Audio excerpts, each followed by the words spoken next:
Okay. So, anong pangalan ni Ganda? Taye. Taye. Nicole. Si Nicole. Ayan, isusulit niya yung ano yan. O, dito ka anak. Dito ka muna kasi madilim. Ayan.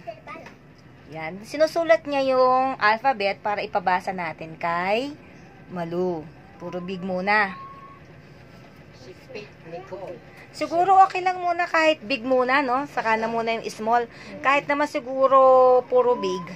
Pero hindi, mas maganda na rin na alam mo yung small, ay yung big at saka small. Tapos, ayan. Ayan, ito ang sinusulat ni Nicole para basahin yan. Anong feeling mo, Malu, na medyo may naumpisahan na tayo? Feeling mo na ito kasama, na may teacher. Bakit? May nag-guide sa So, may natutunan ka kanina? Dati ba alam mo isulat yung capital A, small a? Okay. So, at least ngayon alam mo na. Alam mo ng capital A, small a. Meron kasing mga pagsulat na ginagamitan ng capital. Merong small. Katulad halimbawa, yung Malu. Yung start mo, yung M, capital yon. Yung susunod mo, na mga letters, small na yon. Kaya kailangan alam natin yung capital at saka small. Kasi may mga pagkakataon na ginagamitan ng capital at ginagamitan din ng small. Yan. Sa unang pangalan yung malaki. Sa unang, oo. Anong grade na natapos mo, Gary? Ano? High school. Saan? Doon sa palengke ng Maraveles. Sa palengke ng Maraveles. So, sa taas ng araw. So dati kang sa Maraveles nakatira? Kamaya. Sa Kamaya. Anong pilido mo? Akunya. Akunya.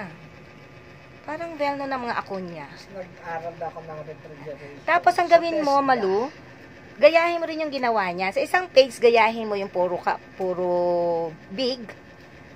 Tapos, mamaya, lagyan mo rin, Nicole, ng puro small, ha? Yan. Mamaya, may price ka mamaya. Yan. Kasi ganyan talaga ang beginners. Ganyan muna. Hanggang pag marunong ka na, okay na yung maliliit. Yung maliliit, wag mo muna anuhin yung, bakit sila pag nagsulat maliliit, wag muna yon. Kasi nag-uumpisa muna tayo sa pinaka-basic. Tapos pag marunong ka ng kabit-kabit, okay lang yan na maliit o malaki. Tuturuan ko yan si Nanay Balo pala. Very good. Tapos pwede ko kayong bibigyan ng assignment para maturuan siya. Para pag halimbawa bumisita ako, alam niyo na. Okay, ayan. Okay na yon, Zay? Sulat mo ngayon dyan sa baba yung small ng ABC. Yan. Tapos ang gagawin ni Malu yan, ni Nanay Malu, ano niya yan. Yan. Ito yung tingnan mo, nakita mo yung, yung nasa una, puro big. Puro capital. Yung ginagawa niya naman ngayon ay puro small. Yan. Tapos ikaw naman ang gagawa ng letter. 1 to 100.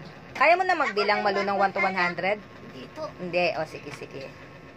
Ay, mali. Ano mo na lang dito. Pag nagkamali ka dito na lang sa baba. Ulitin mo na lang from the start. Yan. Nagbibilang ako, Saan kayo kung umiigib? Paano kayo umiigib?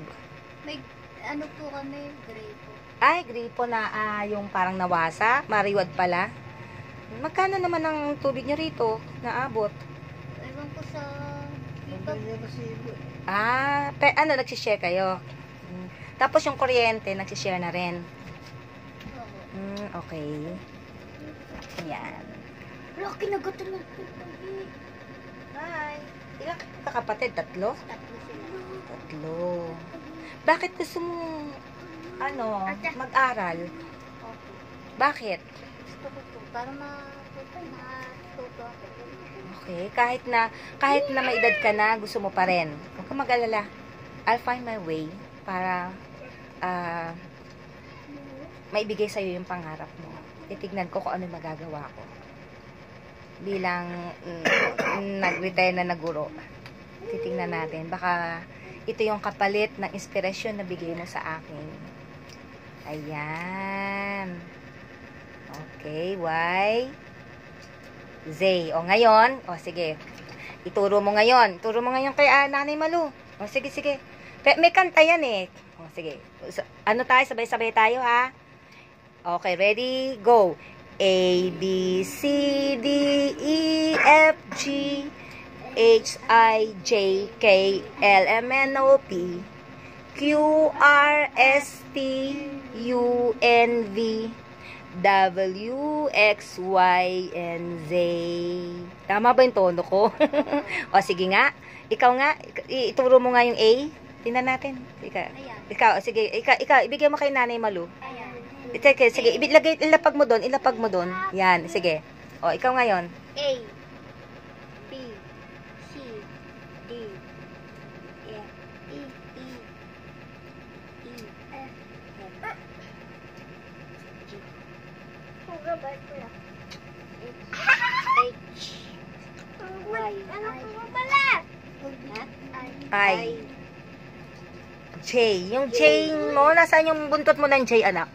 Lakihan mo yung buntot mo ng J. Ito, oh. Lakihan mo dito. Yung buntot ng J para ano niya. Yan, hanggang dito. Yan, Ate, may okay. tinapay ka. J yun, J. J. Ate, may tinapay ka. N. N. M. N. O. P. U. R.